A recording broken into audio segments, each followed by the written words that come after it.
Well, good evening, everybody. On behalf of Rural Health West and WA Country Health and the Department of Health, that's the whole state covered, we're very happy to be able to give you an up-to-date session on the management of diabetes and COVID-19. We've got three top-class presenters here from WA ready to share their knowledge and insights about this field. Now, it was a bit new to me until we started talking, and then I realized there was a whole lot of stuff that happens with diabetes in COVID-19 infections that I hadn't been aware of. And so I hope that your interest in this area and in your practice is going to be enhanced by tonight's speakers. So we have three speakers tonight. And so the first one to introduce is Emily Gianatti, who's a consultant endocrinologist, working mainly with diabetes and endocrine diseases, of course, at Fiona, Stanley and St John's Murdoch. And she, in her spare time, provides care to people with diabetes and insecure housing via Street Doctors and 360 Health. And so I'm sure you've heard of those programs in Perth. And Em's also the clinical lead of the Diabetes in Pregnancy Service at Fiona Stanley.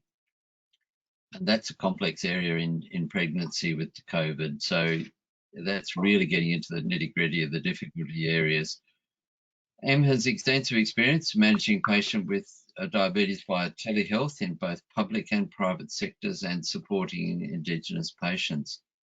And Em completed her schooling in rural WA from Collie and began higher studies at UWA and a PhD in Melbourne. Our second speaker tonight is Jess Weiss, or was it Weiss? Sorry, Jess, who's been a pharmacist for the last 7 years and has credentialed as a diabetes educator. She's worked in Aboriginal health and group program delivery and now manages the telehealth services at Diabetes WA. This includes the Diabetes Telehealth Service for WACS and the Diabetes Helpline. So Jess is better than most of us, I think, at educating and working with diabetes over the phone, and we look forward to her insights into this field. And our third speaker tonight is Krish Chikkaveerappa, who's commonly called Dr. Krish, who has fellowships from the UK, Ireland, and Australia. I'm sure that he speaks Irish as well as English. He's originally from Bangalore in India, which is the esteemed IT capital of India, and I think it's probably due to their work that we're talking together tonight. He's got a special interest in and holds postgrad qualifications in teaching and clinical practice. He also supports medical students at UWA and Curtin, in private practice in Perth, and supports regional patients with telehealth. He's also working as a consultant endocrinologist at Fiona Stanley and Charles Gardner. So an eminent field, guys and girls, and we look forward to hearing their insights and tips for us when we're managing our patients in our own areas, whether it be in general practice or in specialist practice across the regions and across WA. So we look forward to their speaking. Now I'm going to hand over to Em to kick off the game. Thanks, Em. Thanks, Mike. Just getting there, Em. Dashboard, sharing, change presenter.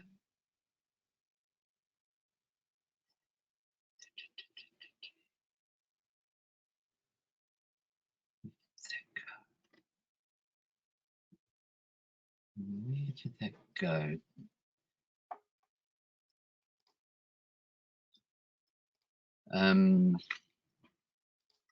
Support team, Em's not showing up on the drop-down field for making presenter. Hi, Mike. I can see on this end, Emily's already presenter and her slides are sitting there, so it's all good to go. Thank you. Thanks, guys. Thanks, Em. Thanks, Mike, for that introduction. It's my real pleasure to be here tonight to discuss with you the topic of diabetes and COVID-19. I'd like to start by respectfully acknowledging the past and present traditional owners of this land on which we are meeting, the Noongar people.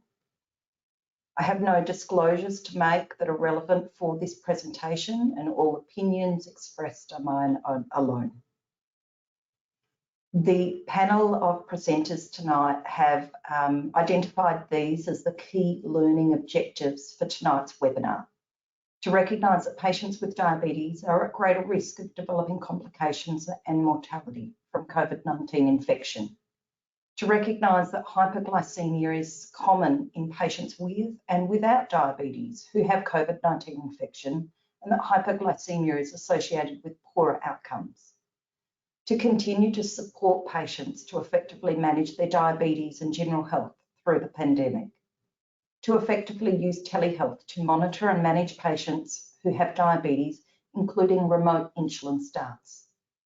And where appropriate or relevant to your practice, to increase confidence in managing inpatients with moderate severe COVID-19 infection, in patients with diabetes or hyperglycemia and/or dexamethasone treatment.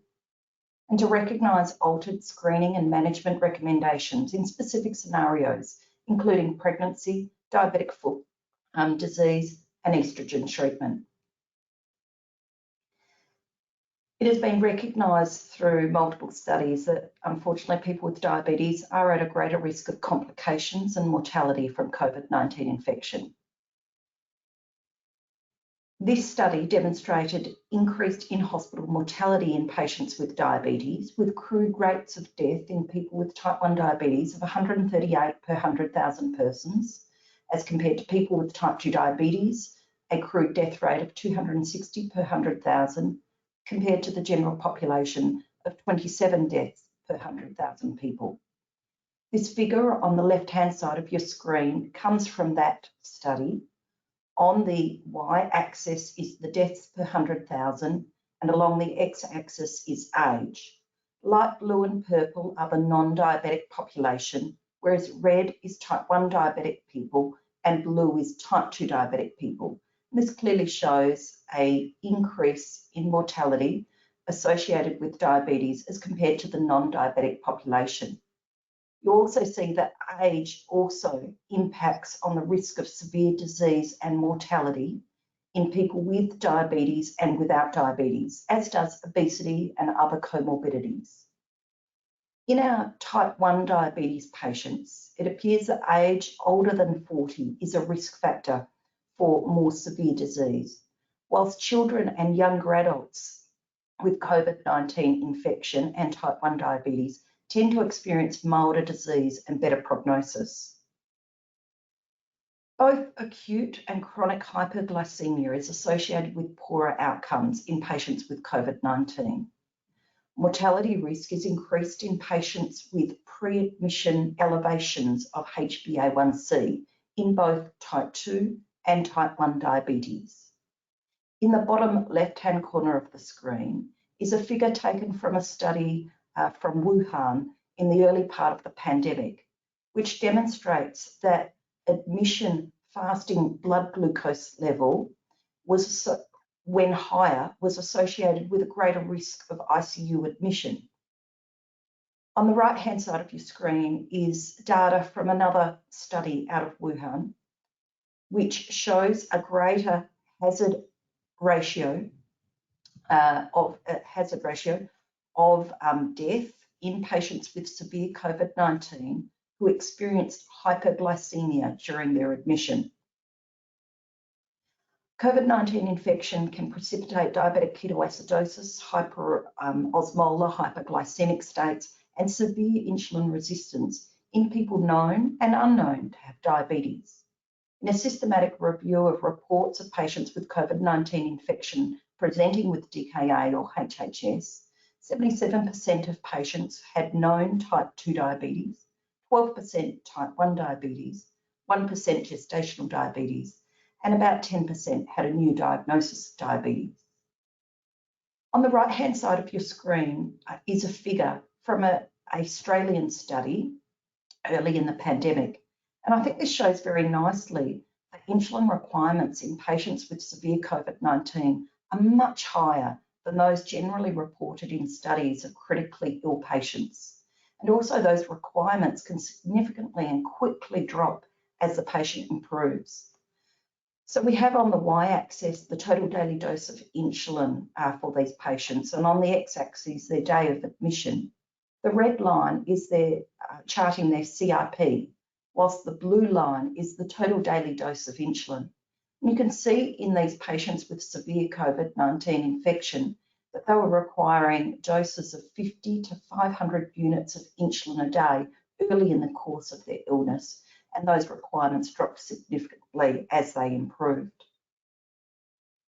There have been emerging reports of an increased incidence of type 1 diabetes during the COVID-19 pandemic, and this has been seen across a number of countries and is greater than the expected increase and is not explained by seasonal variants.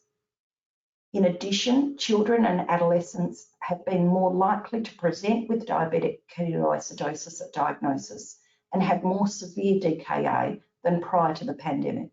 And this is important. We know that DKA at presentation is associated with a greater risk of recurrent DKA, as well as poorer long-term metabolic prognosis, as well as being associated with some neurocognitive effects.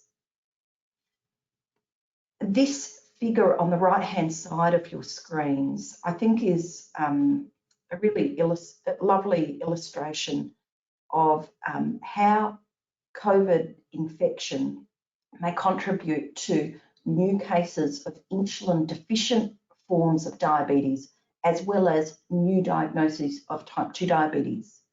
The viruses use ACE2 as its receptor to enter human cells. And ACE2 is widely distributed throughout the body, including in pancreatic beta cells. There has been an autopsy study published of 3 deceased patients in China that found degeneration of some islet cells in the pancreas. My fellow speakers will carry on this discussion in each of their presentations, but with this background, I think it's imperative for us to really present this information in a balanced way to our patients with diabetes during the pandemic and let them know how they can keep themselves safe and reduce risk. And I love this short document that's available publicly on the Healthy WA website. It really talks about the fact that COVID-19 vaccination, including booster shot when eligible, can go a long way to reducing risk to people with diabetes as well as the general population. That it's important to take measures to minimise risk and spread of COVID-19 infection, and where clinically appropriate, to monitor blood glucose levels and to continue routine diabetes health checks with their GP and their diabetes team. It's important to have a diabetes sick day plan in place, and I think this is very important, and I'll come back to discussing more about that. I advise my patients to have enough diabetes supply for 30 days and to stay as healthy as possible. Of course, during lockdowns and with restricted movements, it's certainly been recognised that physical activity reduces, people's eating habits change, they spend more time on screens, drink more and maybe smoke more. So these are things to talk about with our patients. I ask patients to keep any appointments for their diabetes eye checks or foot assessment. But of course, if we're at the height of the wave of infection, then in appropriate patients, these might need to be delayed. And of course, coming up to winter, getting vaccinated against influenza. And of course, seek help when needed. All patients with diabetes should have a sick day management plan. And this is usually discussed around the time when they're first diagnosed with diabetes. And I imagine that our diabetes nurse education colleagues would often routinely discuss this with the patients, but it might be something that in our usual practice doesn't get thought about as much. And I think in a pandemic, we really need to have a focus on this with our patients. There's some great resources available through the National Diabetes Services Scheme for both patients with type 1 diabetes and type 2 diabetes. And the Perth Children's Hospital also has some resources for sick day management plans in children and adolescents available. All sick day management plans should involve, first of all, safeguarding. You know, having the patient let someone know close to them that they're unwell currently. It involves increased monitoring, taking your diabetes medications, and when on insulin, expecting that you may need to adjust the dose while unwell. Trying to maintain hydration and, where possible, nutrition, and knowing when to escalate, when to ask for more help and where's the appropriate place to do that. I encourage people to have a sick day kit at home, which includes a copy of their sick day action plan, a guide to extra insulin doses for sick days, a blood glucose meter, and also a meter that can monitor ketones for people with type 1 diabetes, in-date blood glucose testing strips or an extra sensor, a blood glucose diary, a thermometer, analgesia, food and drinks for sick days, hypo treatment, in-date insulin syringes or pen, spare insulin pump consumables, and telephone numbers for medical and support people. And really, you know, making a date every 6 months to check that the kit, that everything in it's in date, and restocking the kit if needed. I'd just like to point out that the Australian Diabetes Education Association also has some excellent resources publicly available. I particularly like these resources for people with type 1 diabetes, whether they're on pen or pump insulin, as it gives much more specific advice about how much to increase the insulin by and what action to take based on ketone levels. I'm sure we've all got considerable experience now using telehealth during the pandemic. Some of the things that I find have made my telehealth experiences more positive, and I think help the patient as well, is I guess setting expectations through my reception staff and letters that I send to patients, encouraging them to perhaps be at home or in a quiet location with good internet access and a fully charged device. When I'm using televideo platforms, encouraging my patients to trial the technology prior to the appointment. So publicly, I use health direct video call or telephone consultations. I am trialling DoxyMe at the moment, which is free and has a virtual waiting room, and patients can access it via the web on their phone or tablet or computer without setting up any accounts or downloading anything. I've mainly used FaceTime and Skype to date. I think it's important to facilitate the patient sharing diabetes or other health-related data with the clinician prior to the appointment. So that might be taking a photo of their self-blood glucose monitoring diary and emailing that through as a PDF, or sharing their continuous glucose monitoring data or home blood pressure monitoring data or weights.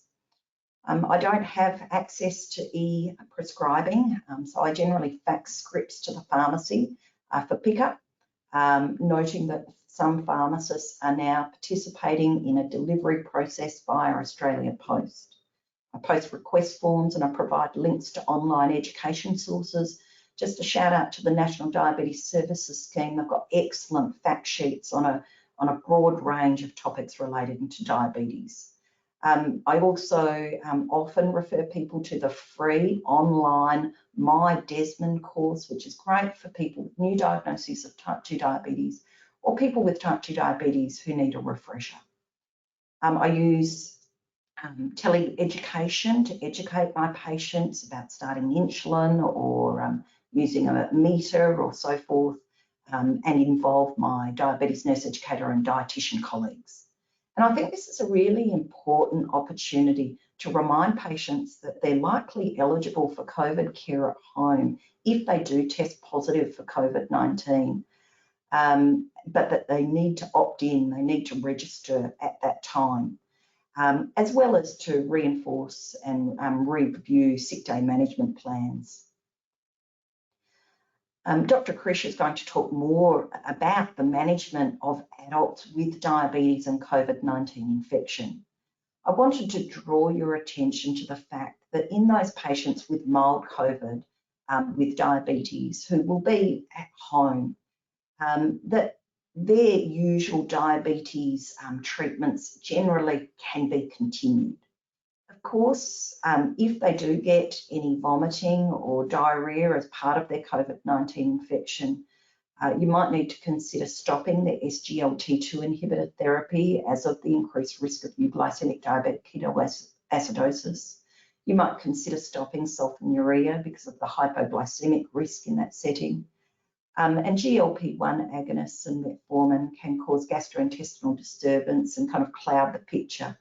But all in all, most of the agents would generally be able to be continued in mild COVID-19.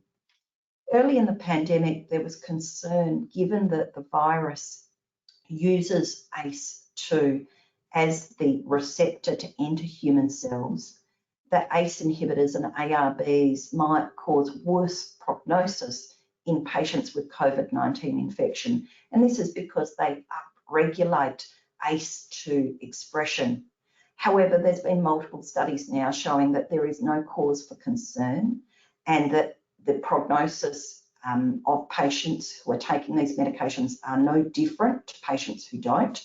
And of course, stopping these medications abruptly can be dangerous itself. So it's recommended that they be continued. And I'll just briefly mention that estrogen therapy should be considered to be withheld during the time that a person has COVID-19 infection, particularly if it's oral treatment. And a risk-benefit assessment should be made of whether women should continue on their oral contraceptive pill during this time. I'm sure you'll be aware that many professional bodies have recommended alternative screening protocols for gestational diabetes during the pandemic. Here at Fiona Stanley Hospital, we're still recommending and offering women 2-hour 75-gram oral glucose tolerance tests at 24 to 28 weeks of pregnancy. However, as community transmission of the virus progresses, we will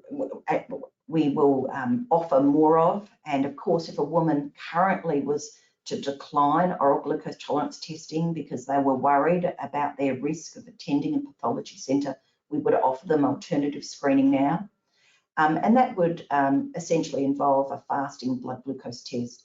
It's important to note, though, that of the women who would have otherwise been diagnosed with gestational diabetes, this alternative screening protocol using fasting glucose will miss about 50% of cases. So you need to continue to have a high index of suspicion in women who screen negative. So if they develop a growth accelerated baby or have polyhydramnios or significant glycosuria, you might want to consider doing further testing. The Australian Diabetes Society and Diabetic Foot Australia have some great resources on their website about how to manage people with diabetes-related foot disease during the COVID-19 pandemic. This is a triage guide that talks about where hospital inpatient care, where outpatient care might be appropriate during the pandemic, and where telehealth might fit in, and what frequency of appointments might be appropriate in the context of the pandemic. And I really like this guide for using telehealth in these people, talking about what kind of information would be really useful before the consultation, engaging the patient and the care givers at home to take certain photographs of the foot that can really assist. So I thought that was very practical and useful. I'd like to talk a little bit about COVID-19 vaccination and diabetes. It's important to know that the humoral immune response to COVID-19 vaccination in diabetes is age dependent, but independent of the type of diabetes and glycemic control. So whilst immunocompromised people are being recommended to have a fourth COVID-19 vaccination, people with diabetes don't need that. In terms of after vaccination, people with diabetes experience the same types of adverse effects as people without diabetes. They're at no greater risk. There's conflicting evidence as to whether there's changes in glycemic control after vaccination. Certainly my experience is, particularly in people with type 1 diabetes or type 2 diabetes on insulin, that it's not uncommon to have a temporary disturbance in glucose levels with more often some hyperglycemia, particularly in the week after vaccination, but I found that people's experiences vary. So I always advise people to monitor more frequently in those situations and to follow their sick day management plans and to contact myself or their GP if they have concerns. I should also point out that there's been some emerging reports, a handful of cases of fulminant diabetes temporarily associated with COVID-19 vaccination, generally 1 to 6 weeks after vaccination. It appears that these people tend to have high HLA haplotypes that are higher risk for the development of type 1 diabetes. So it's thought that perhaps in genetic susceptible people, there might be a small but increased risk of developing these rare cases of fulminant diabetes. So that's certainly something that we're keeping an eye on. But when discussing with our patients, it's very clear that the benefits of vaccination, significantly outweigh the risks for the majority of the people that we will see. Thank you.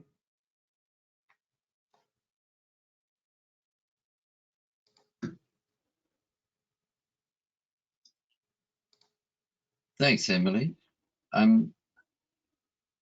If there are any questions to Emily, could you put them in the question box, which will be showing up on your screen?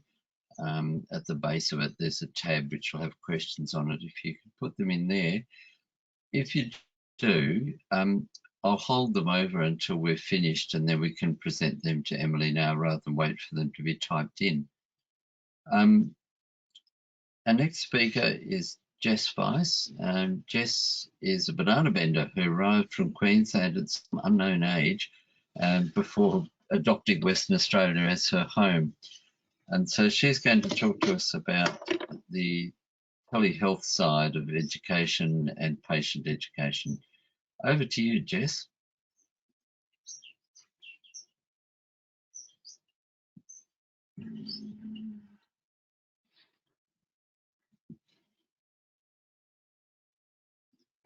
Okay, I hope all of you can see my screen and hear me and see me clearly. Yes, we can. Excellent. Yes, we can. All right, technology is on my side today. Okay, thank you everybody. And so today, my name is Jessica and I will be presenting on managing diabetes via telehealth. So today's presentation, I will be covering this range of topics. However, it'll be in more of an informal case study style presentation. How we'll be doing that is we'll be using some real life examples of some of the technologies used in practice via our telehealth service. And we'll hope to demonstrate some of these and leave you with some strategies that may be implemented into your practice, or leave you with some ways that may be also able to support your own practice as well. So the hope would be at the end of this would be that people living with diabetes, or as Dr. Emily Gianatti has mentioned, people who are newly diagnosed with diabetes, who might have a mild COVID-19 infection, may be able to continue to self-manage their diabetes or even self-manage their own insulin or start insulin and remain in their home. So with Diabetes WA, our approach to diabetes management, particularly when we are looking at remote insulin starts or remote insulin titration, is to try and uphold the best practice recommendations and utilise a multidisciplinary approach. When we're looking at a situation where there may be increased numbers of remote insulin starts, this might be seen in the COVID-19 outbreak, which we'll be facing over the coming weeks or coming months.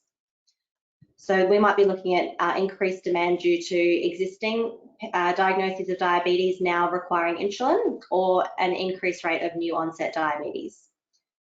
When we see this, we do feel it is no less important to still uphold that best practice and that multidisciplinary approach. Where these allied health professionals are not available in the local regions, that's where the Diabetes WA telehealth service for Country WA is able to meet these gaps in demand and fill these health needs by supporting the local health services. So these telehealth appointments are funded by Wax and Waffer free of charge for people living in remote and country areas and are provided outside of Medicare funding for all types of diabetes, including gestational diabetes. So the use of technology, particularly telehealth, is something that most of us would have been most likely had a little bit of practice with over the last couple of years. When it comes to diabetes education, however, we do find that particularly the use of the video medias is really important, because a lot of the things that we're trying to teach are best shown or seen rather than heard. So we use the range of medias, including Scopia, where patients might be attending at a local health service, or the Health Direct video call, Skype, or even FaceTime for those who might have an iPhone. We do find in running this kind of service that there is significant administration time, which is the key to pulling it off. So that would be sharing of instructional videos of how to set up the video media or use the video consultations, even through to sharing videos, pre-sharing videos of using the devices that we might be discussing, such as blood glucose monitoring or an insulin pen prior to the appointment. Sharing of links if certain accounts are required, such as for blood glucose monitors, which we'll be covering later, when it comes to actually extracting remote monitoring of blood glucose levels. Otherwise, most of the time, we do find that the good paper-based glucose diaries works excellently as well.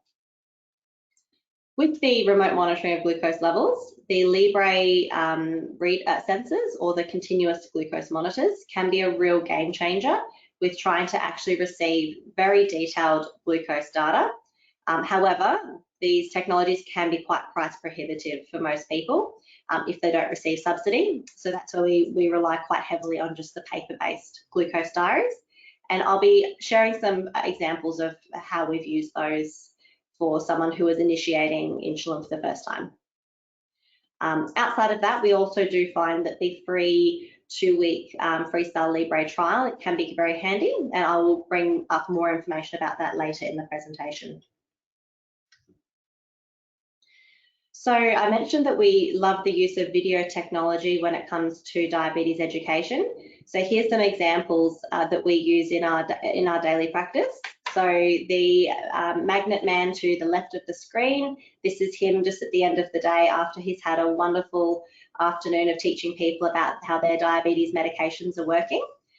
So we love using these sorts of tools to try and explain the role of insulin in the body, and to try and get that better understanding around carbohydrate metabolism, as well as how the different types of insulin might be working. As well as just using the videos as shown on the right, just to be able to show how a device might work as well. So these definitely have big advantages over just the telephone appointment. Okay, so I will be going into more detail the blood glucose monitoring, and we'll start to bring in a case study to demonstrate how we've used this with both insulin initiation as well as titration remotely. So I did mention that we do find the Freestyle Libre 2-week experience trial a very handy piece of technology to support, especially if we are trying to initiate or adjust insulin, or if we just need more data than what we're getting from the diaries. So this is available for people, for those who might not have heard of it before or tried it before. It is available for people with all types of diabetes, so type 1 or type 2. And it's a 2-week wearable device, and the reports, as long as the person has access to a computer with Wi-Fi and internet, or to a mobile phone with Wi-Fi and internet, they are able to set up their account and share the reports directly with the health professional. So just the image on the screen here is the health professional portal, and I've included a link there as well. So these are some examples of some of the reports that we've pulled from the Libre data. So for those of you who haven't seen these reports before, because I will be showing them from a real life patient a little bit later on, they have a few different areas. This is just the front page summary where they have the time in range. So that's the time where the glucose levels spent within the target range. So for this particular person, they'd spent 60% of their time within their recommended target range of 3.9 to 10. And the recommendation is to be at least 70%. So these are the recommends, as well as the time spent in the low and in the high and very high.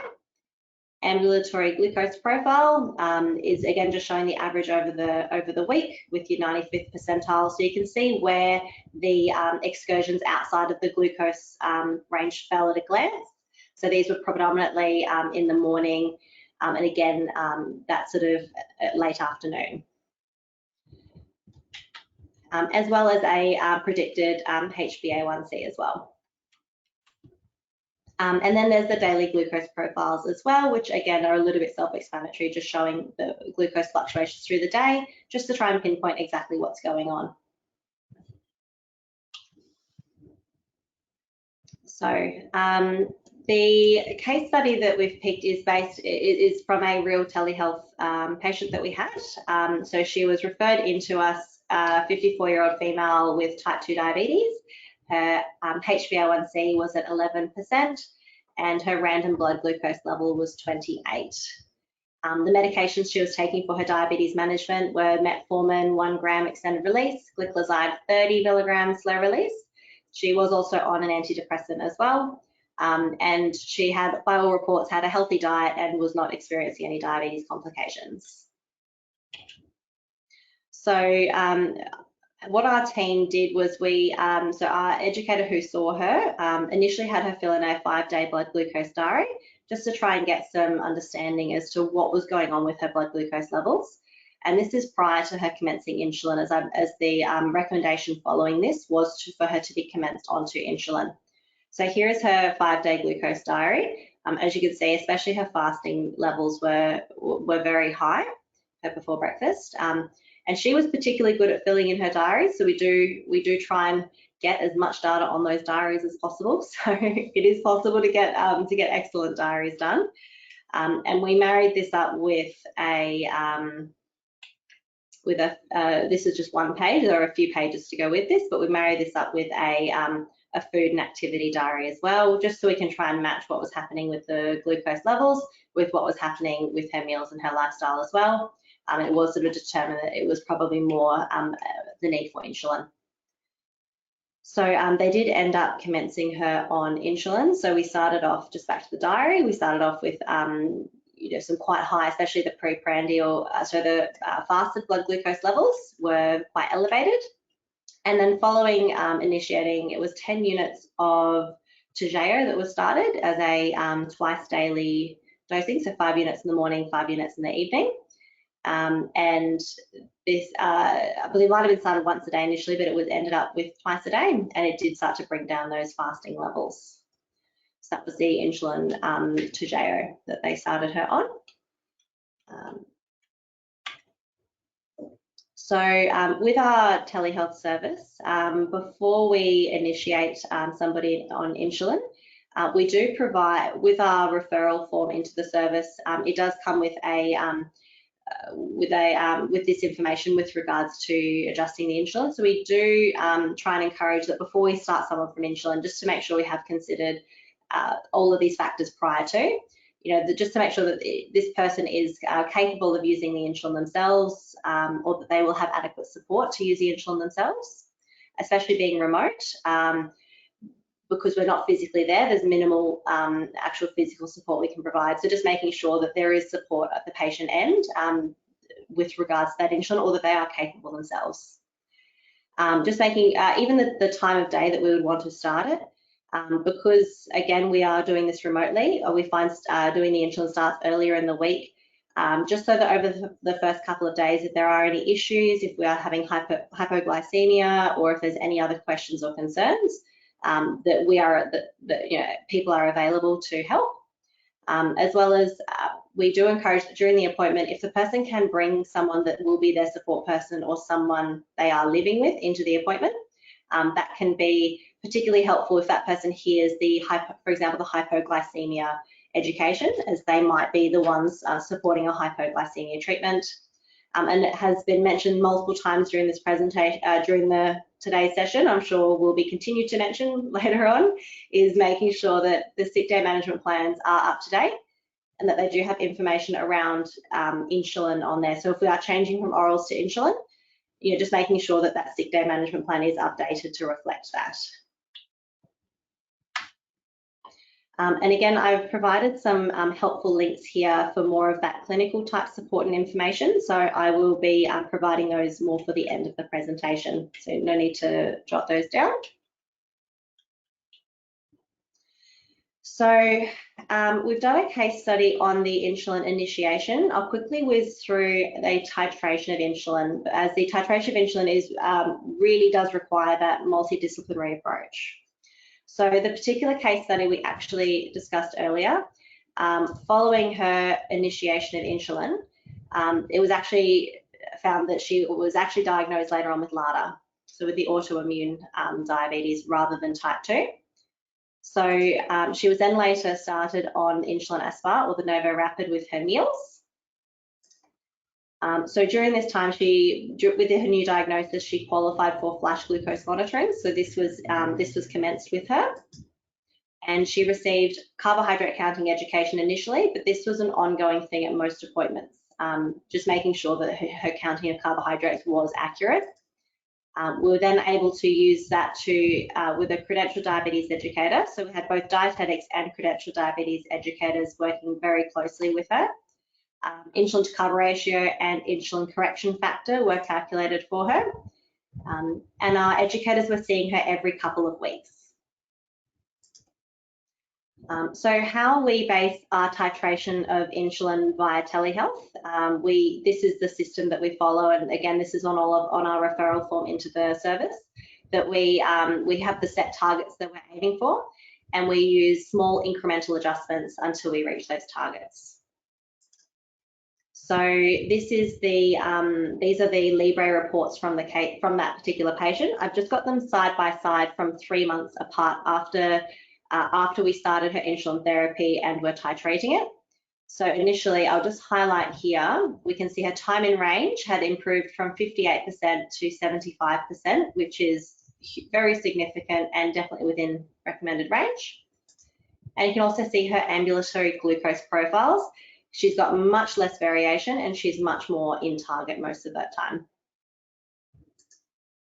So just to finish off with a little bit more information about the telehealth service, I mentioned we've got our insulin therapy order form. So this is the documentation we use when we are trying to do a remote start for somebody with insulin, just so it has all of that information regarding their other medications, what their current doses are, etc.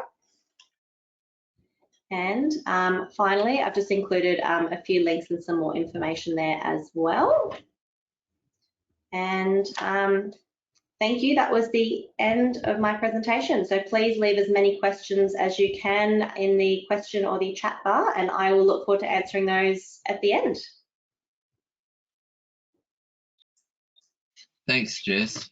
That is an amazing service, and it's come a long way since people just sat in the room and we tried to help them the best we could, and having this extraordinary set of resources and brilliant people available is a godsend to us in the community. So we look forward to linking up with your services even more than we are now. I'll just move on now to Krish, but we have a few questions that come through that will direct back to Em, if you're ready to, Emily, if you're ready to talk. Otherwise, we can do those at the end of your next session. So do you want me to pose those to you now, or would you like to wait until after your second run? Can you hear me? Yes, quite clearly. Thanks, Emily. Great. Okay. Yeah, very happy to take questions. So a couple have just come through that these are sort of Dorothy Dix's, aren't they, Emily? Because they're questions that you posed for us to come back to you. So the first question is about the risk of mortality. I think you mentioned that the risks are very high, much higher in the diabetic patient with COVID than in the general population. But is there much difference between the Delta and the Omicron variant in that death rate? Yeah. So the question is, you know, a lot of the data that I've presented have been published in 2020 and 2021. So that was really in the era of the Alpha variant and Delta. We really don't know. I expect that there is probably still a differential in mortality and prognosis with Omicron, but generally Omicron has been associated with milder disease, and we now have in Western Australia, a heavily vaccinated population. So I think that's a really important thing to talk about with our patients, that whilst there is an increased risk of poorer outcomes, certainly things like age, weight, glycemic control, other comorbidities and vaccination status all play into that. So yeah, I think it's important to present a balanced view. Thanks, Emily. The second question came from Don Thomas, asking, what is the risk of diabetes type 1 occurring in children after vaccination? Is there any evidence that that occurs? We've sometimes heard that as a pub test response to say, oh no, I'm not getting my kids vaccinated, they'll all get diabetes. So are you able to comment on that perception? Yeah, absolutely. I think it's an important question. You know, and vaccine hesitancy is a real concern. Really, there's little out there in the literature beyond what I've presented to you. There's about a handful, about 6, you know, maybe more or less, cases of patients presenting with fulminant or type 1 diabetes, you know, kind of sudden onset after COVID-19 vaccination. Of those case reports that I've read, most of the patients are older, not children, not adolescents. There's been a couple of cases reported by the same group in Japan, a group in, I think it was either Taiwan or China, both men and women, but generally above the age of 50. So I really think you can say with great confidence to that person that the risk of their child developing type 1 diabetes after COVID-19 vaccination is nil, you know, negligible, very low. Yeah.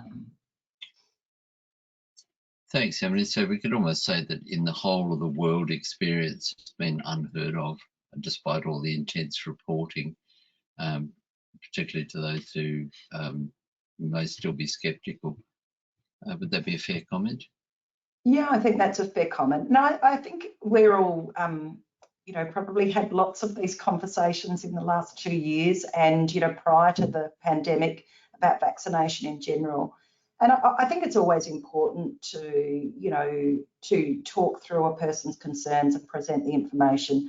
But you know, these case reports are emerging, but there's very few of them. And then on the other hand, we have the very significant benefits that we're seeing of vaccination. So I think that needs to be part of that conversation. Yeah, thanks, Emily.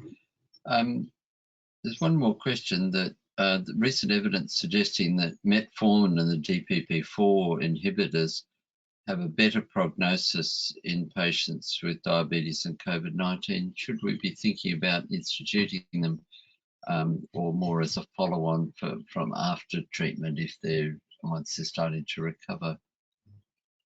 Yeah, that's a great question, Mike. There's a couple of recent publications, mainly observational data, that in patients with diabetes on metformin or DPP-4 inhibitors, that they seem to do better.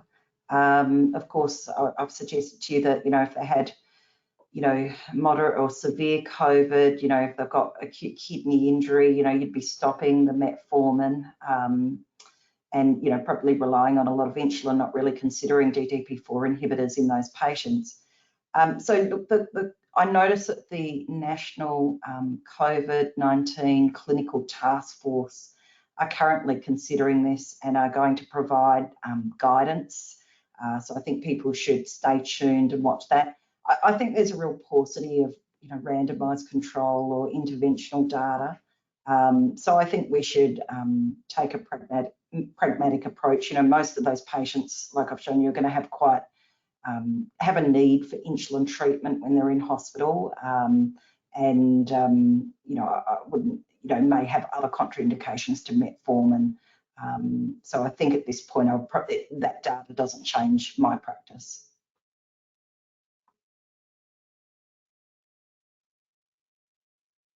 Thanks, Emily. So again, caution in this setting would be the best approach until the good evidence tells us that it's worth doing. I think so.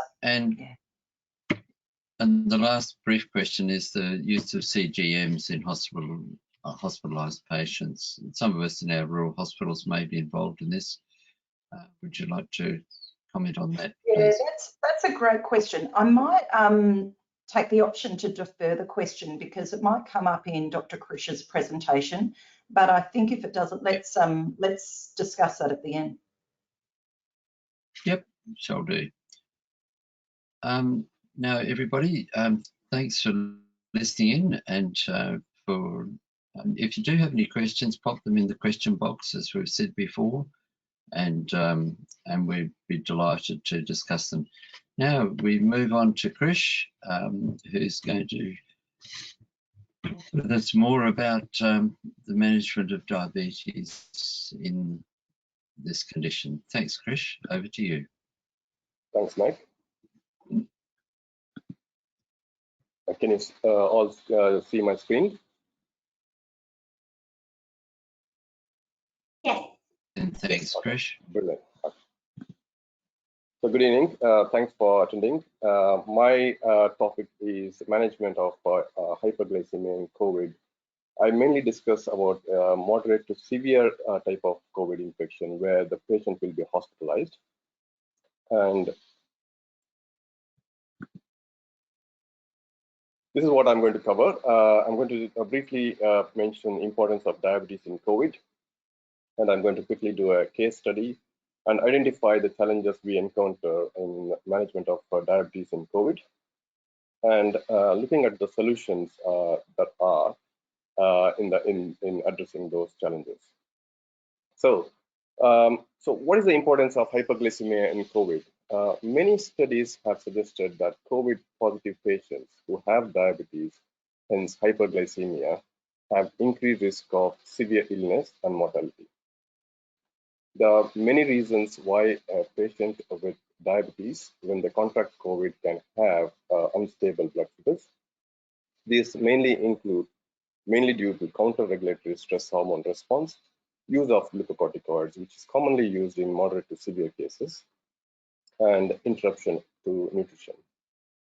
Individuals without pre-existing diabetes may develop newly detected hyperglycemia, that is new onset of diabetes, up to 30% due to this counter-regulatory stress response and treatment of glucocorticoids.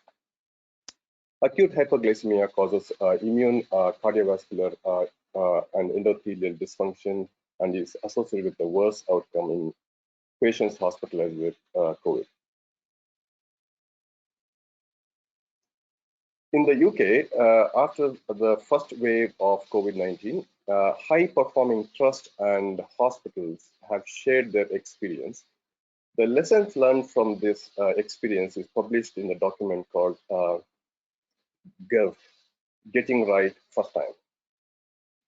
This document is endorsed by different professional bodies, including Royal College of Physicians and Diabetes UK and Royal College of Surgeons, etc. In this document, they looked at the factors which predicts the mortality, and they found that diabetes is one of them, among all the others which is listed on the slide. And in this document, they looked at the odds ratio of covariates that influenced COVID-19 mortality. On the y-axis on the left, you have different covariates which are the risk factors for COVID-19 mortality. When you come towards the end of the y-axis, you have diabetes without complications versus no disease. You can see that the odds ratio with patients who have diabetes, even without complication, is quite high. And if you look at diabetes with complications and then compared to no diabetes, no disease, that is non-diabetics, the odds ratio is even higher. Now, the next question is, what is the, how does hyperglycemia causes increased mortality, or how does patients with diabetes, when they get COVID-19 infection, have increased risk of death or worse outcome? This is the study which is published in Lancet in 2020. This is from after the outbreak of first COVID-19, which was detected in China, Wuhan. And the reason for the worst prognosis in this study showed that people with diabetes is likely to be have multifactorial risk factors. That's reflecting the syndromic nature of diabetes, including the elderly population, sex, ethnicity, comorbidities such as hypertension, cardiovascular disease, obesity, and a pro-inflammatory and pro-coagulative state, which occurs during the course of COVID-19 infection. And also, if you have severe acute respiratory syndrome, when patients are, hospitalized, admitted to hospital, they precipitate acute metabolic complications through direct negative effect on beta cells. And this direct effect on beta cells impairs the functions, and it causes diabetic ketoacidosis in individuals with not only diabetes, but in patients who are not known to have diabetes or potentially new onset of diabetes. This picture depicts the things, the pathogenesis of complications and also the poor outcome associated with COVID-19 infection. With severe COVID-19 infection, there is a beta cell damage, cytokine storm that causes hyperglycemia, worsening of metabolic control in patients with diabetes, and new onset diabetes. Some of these patients may develop DKA or HHS. They need not be type 1 diabetes, as mentioned by our earlier presenters. And the patients with diabetes comes with a lot of pre-morbid conditions, including obesity, older age, hypertension, cardiovascular disease, renal disease. All of this in combination with acute metabolic dysfunction and also hyperglycemia causes poor outcome. So I'm going to quickly move on to one of the case studies. So this is 65-year-old man, Mr. GC, presents to ED with COVID symptoms. He complains of cough, shortness of breath, leg swelling, and fever. His temperature was 38.5 and saturation was low, 90% on room air. This will be considered as moderate COVID, so he would be definitely needing some oxygen and possibly dexamethasone use administration. His past medical history include ischemic heart disease. He had a stent in situ, type 2 diabetes, HbA1c was 8.5%, hypertension, hyperlipidemia, obesity with a BMI of 35. These were his medications. So metformin 1 gram XR-BD, glucoside SR 60 milligrams once daily, Ozempic 1 milligram subcutaneous once a week, empagliflozin 25 milligrams once daily. And his blood test, initial blood test shows HbA1c of 8.9, and the capillary blood glucose revealed that he has hyperglycemia, normal to slightly raised blood sugars throughout the day. He had CKD stage 3A with the eGFR of 48. Creatinine of 148. These are typical patients who get admitted to our patients, and this poses a lot of challenges. So what are the challenges we might encounter when facing these kind of patients when they get admitted with COVID? He is likely to need steroid. So how do we optimize glucose control? How often do we need to monitor his capillary blood glucose? Do we need to check ketones? Does he have high risk for development of DKA or HHS? What do we do with metformin, SGLT2 inhibitors, sulfonylurea, and GLP-1 receptor agonist? When do we involve diabetes team, including diabetes educator and endocrinologist? Does he need to have insulin? If so, how do we start? So I'm going to discuss all of this in my discussion now. And answer to these questions mainly comes from excellent work done by COVID-19 endocrinology clinical working group, and they have managed to publish a guideline which is at the final stage of approval. So this will be published very soon, and it will be available for all of you, even in the countryside. So I have a copy of this. If anyone wants to have it as a draft copy, I'm happy to email to via WAFA or Rural Health. So what does the guideline suggest? First of all, BGL monitoring. So on the left-hand side of the column, these are clinical context. On the right-hand side, recommended BGL monitoring.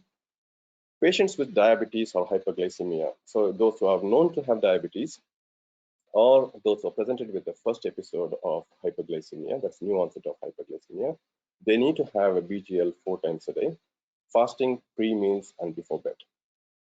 Then second clinical context is patients without diabetes or hyperglycemia, but commenced on dexamethasone.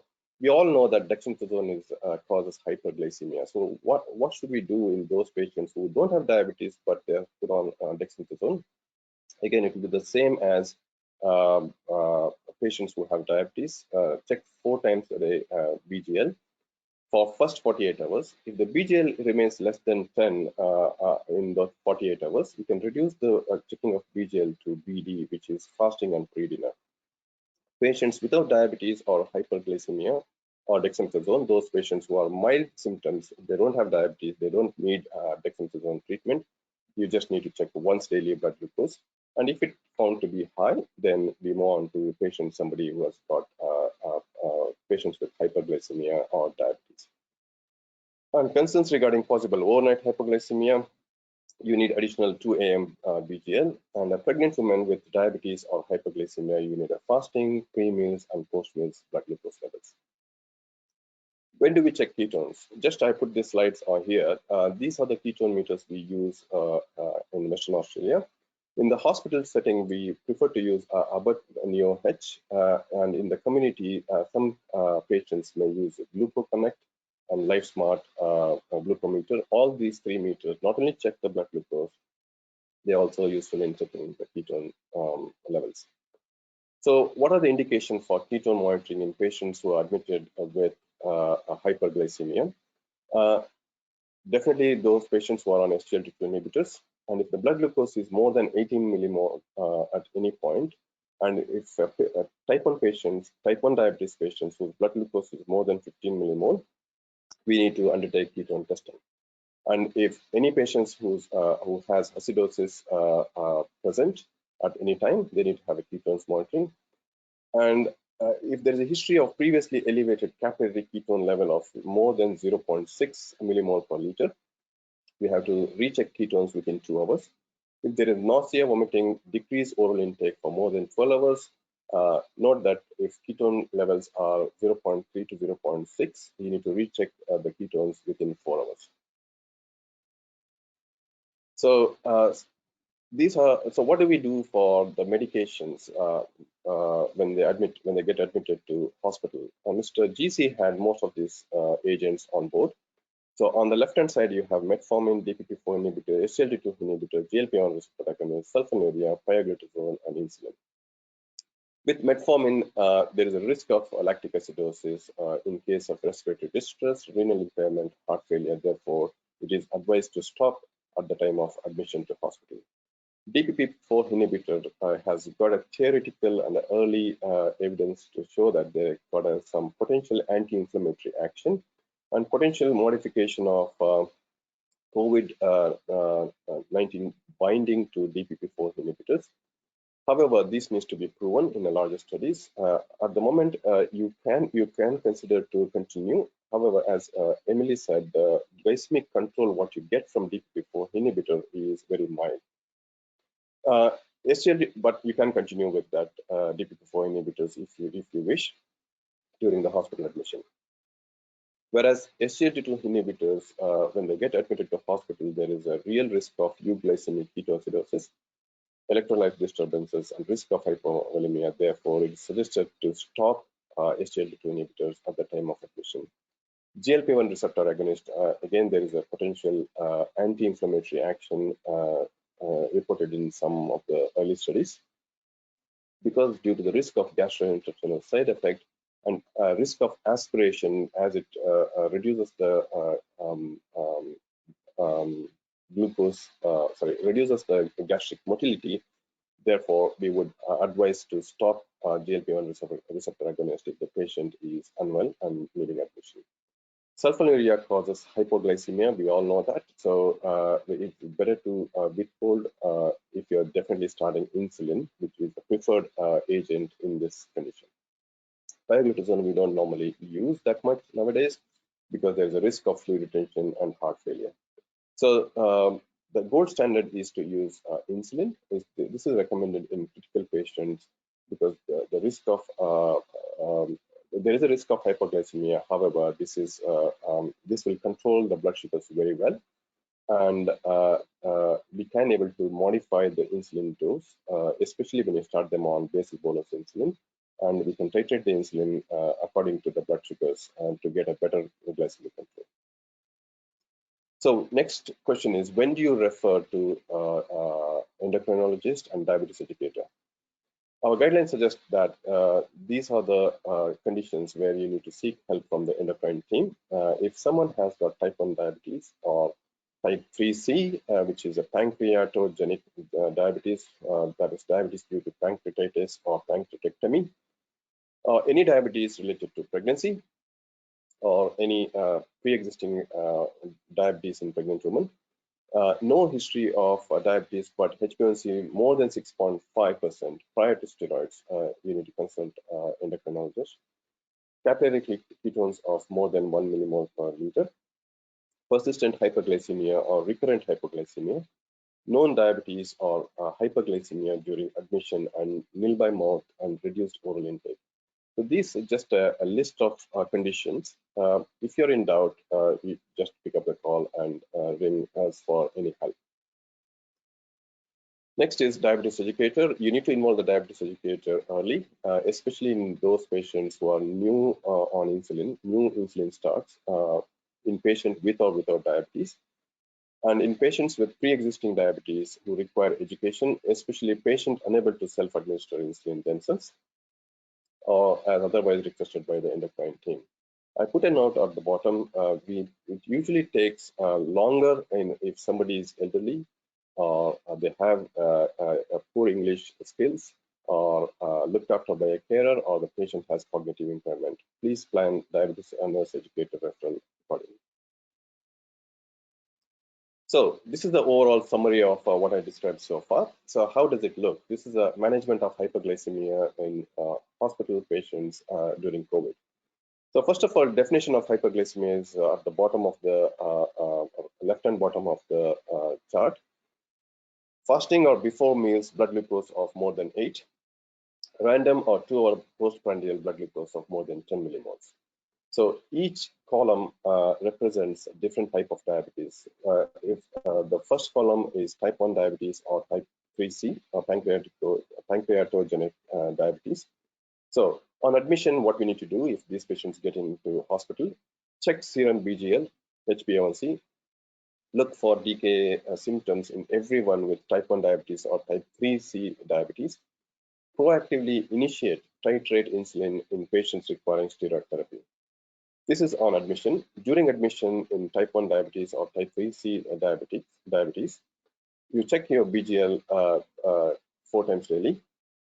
Continue usual insulin regime. Add supplementary TDS Novorapid with meals. Notify endocrine team if dexamethasone is planned. Titrate insulin appropriately once steroid therapy is commenced. Monitor ketones when required, and I've described the time when you need to check that. Second column defines patients with type 2 diabetes. So on admission, you check BGL, HbA1c. And in these particular patients, be aware of DKA risk in non-type 1 diabetes with COVID and steroid treatment. Proactively initiate and titrate insulin in patients requiring steroid therapy. And during admissions, check BGL 4 times daily. Cease SGLT2 inhibitors. cease metformin and GLP-1 agonist if severe COVID-19, AKI, acute kidney injury, vomiting, or ketoacidosis present. Continue usual insulin regime. Add supplemental TDS and novorapid with meals. If starting on dexamethasone, increase the usual insulin as needed and commence insulin if hyperglycemia and not usually on insulin. This is for type 2 diabetes. How about patients who are not known to have diabetes and they come to hospital? So first we look at those patients who are not diabetic, but they needed steroid for their COVID-19 treatment. If hyperglycemia, then check BGL 4 times daily, HbA1c, initiate insulin, and if BGL are within 48 hours or in the next 48 hours, if the BGLs are less than 10, that means they don't have hyperglycemia. Therefore, we can reduce the BGL according to BD. So those are the patients who don't have diabetes who are going on steroid. But what about the patients who don't have diabetes but no steroid is being planned for them? They have to just have 1 BGL per day. And if that BGL shows hyperglycemia as defined by the red box at the bottom of the chart, then you have to increase the BGL to 4 times daily, HbA1c, and initiate insulin. So overall summary is check BGL, check HbA1c, look for risk of HHS or DKA, and start insulin early and put a supplemental insulin. The insulin start is basal bolus insulin. So now, in interest of time, I'll just quickly move with the starting of insulin. So we prefer basal bolus insulin because, as I mentioned before, it's easy to start and easy to manage, and we can titrate insulin according to flexibility of patients' needs.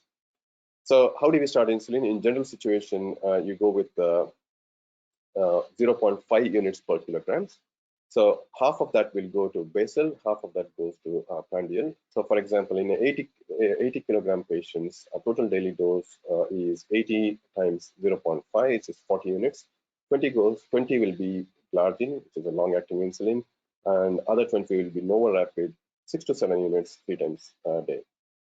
In special conditions such as renal impairment, eGFR less than 30, AKI, liver impairment, or elderly patient, which is defined as more than 70 years, you half the dose of total daily insulin with 0.25 units per kilograms, and half goes to basal, half will be prandial insulin. For example, in the same 80 kilogram patients, total daily dose would be 20 units. Glargine, you prescribe 10 units, novorapid will be 3 to 4 units, and novorapid supplemental scale of insulin should be prescribed as well. So overall, start on basal bolus insulin, add supplemental insulin, and gradually titrate it up. This guideline also suggests how to start supplemental insulin. There are two things to consider. If somebody is already on insulin, you need to look at the total daily dose, and accordingly, we can prescribe the supplemental insulin. Patients who are more than 100 units need a higher supplemental insulin compared to patients who are on small dose of insulin, for example, less than 26 units. Other way of putting a supplemental insulin for including somebody who is not on insulin would be based on the weight. So there are 4 columns, and depending on the weight, you can prescribe that. And next is titration of insulin. Once you put on basal bolus insulin and then supplemental insulin, you monitor the blood glucose, and if there is a hyperglycemia, depending on the timing of timing with the meal, you have to increase either basal or bolus insulin by 10 to 20%. If there is a hypoglycemia, again depending on the timing with the meal, you have to decrease 10 to 20% either basal or bolus, depending on what time after the meal it's happening. So you've initiated the patient on insulin, patient has recovered. At the time of discharge, what we need to consider? Resume metformin or GLP-1 receptor agonist if AKI or severe COVID has resolved and eating and drinking well. Inform patients and their usual clinician to plan to resume SGLT2 inhibitors and or GLP-1 receptor agonist 1 week post-discharge or 1 week after dexamethasone suppression, whichever is later. There are a lot of patients who will be going on insulin if they get admitted because of the dexamethasone use. So what do we do for those patients?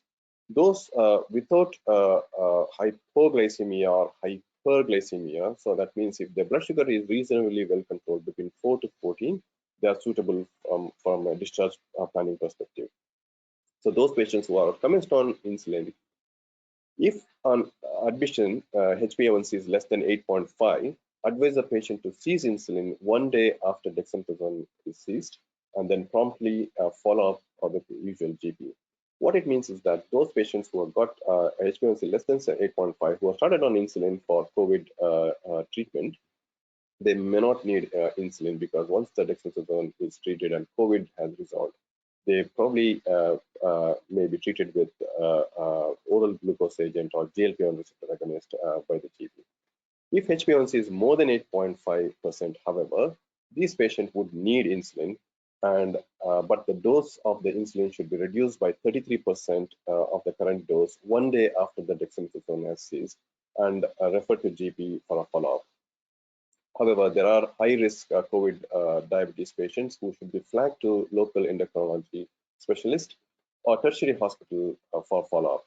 Those patients may include hyperglycemia or diabetes in pregnancy, or those with a difficult-to-treat diabetes with a recurrent hyperglycemia less than 4, or refractory hyperglycemia persistently less or more than 14 millimoles, or HbA1c more than 9% on admission.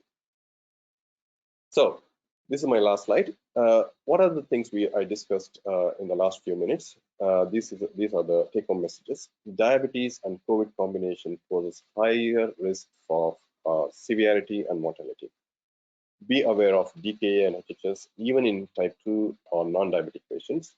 We need to stop SGLT2 inhibitors at the time of admissions, and only to restart once their dexamethasone and COVID has resolved completely. And stop metformin and GLP-1 receptor agonist if patient is sick. Start insulin early and go for basal bolus insulin with the supplemental insulin, and titrate dose promptly with steroid use. Refer to COVID hyperglycemia management guideline, which will be available to you all very soon. Thank you very much for your attention.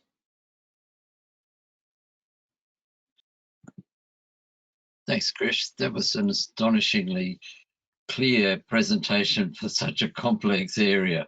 And I think it's given all of us a clear table for initiating and for referring. And I think that's answered, I'm sure, many of our questions about how to manage these people in our small hospitals and at home.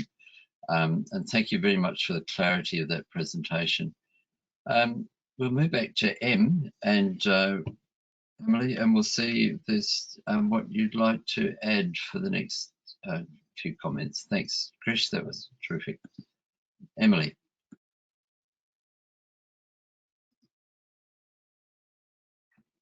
Hi there, Mark.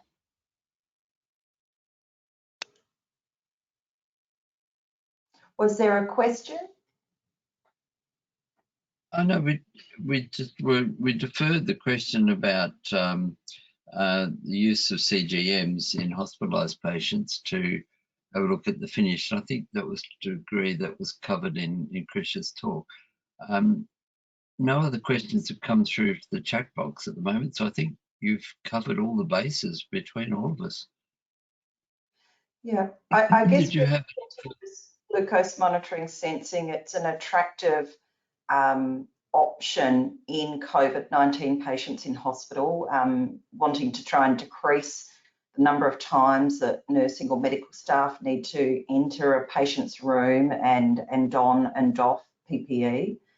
I guess the challenges is that if a patient is not already using a Freestyle or one of the other continuous glucose monitoring sensing, it's a bit more work to kind of set that up and get it being used by someone who's unwell. It requires more diabetes nurse education input and time. And also it's about accessibility. So, a lot of our patients in hospital will have type 2 diabetes and they're not eligible for compassionate supply sensors through the National Diabetes Services Scheme. And I'm not aware that any of the large tertiary hospitals in Western Australia have a stockpile of sensors. So I think there's a lot of evidence coming through now that from the US and other countries that they can be very useful in hospitalised patients who don't have very severe anemia. That's one place where they don't work too well, and there's some medications that can interfere with sensor accuracy. But I think there's a whole lot of practical issues that are probably going to limit their use, except in people who are already on them. Krish, do you have anything to add to that? Would that be similar to what you think, or? Yeah, you covered most of the things, Emily. When it's there, it's very useful. However, due to the fact that it's expensive and whether we can able to put everybody on will be a challenge. But where it's used is really good. Some of the Eastern States hospital have tried to incorporate as a blanket testing for all of the patients who are admitted with COVID, especially in ICU and HDU setting. And we had a mixed reaction in regard to that. But where I see is usually it'd be if the hospital or a health system can able to afford to get it and able to use it, that would be brilliant. We need to just look and see.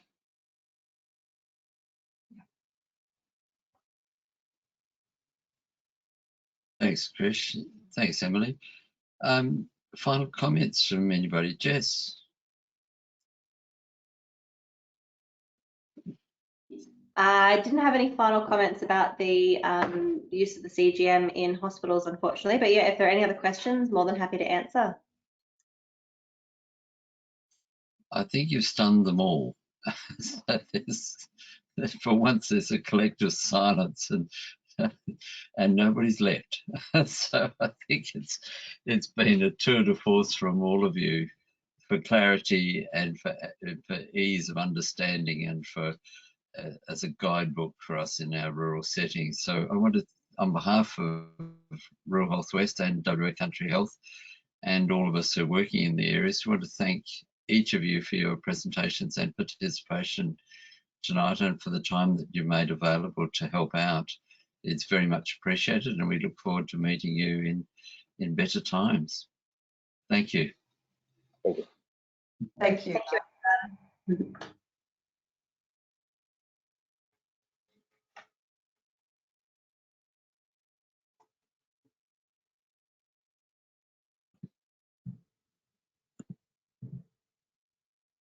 Back to Nat.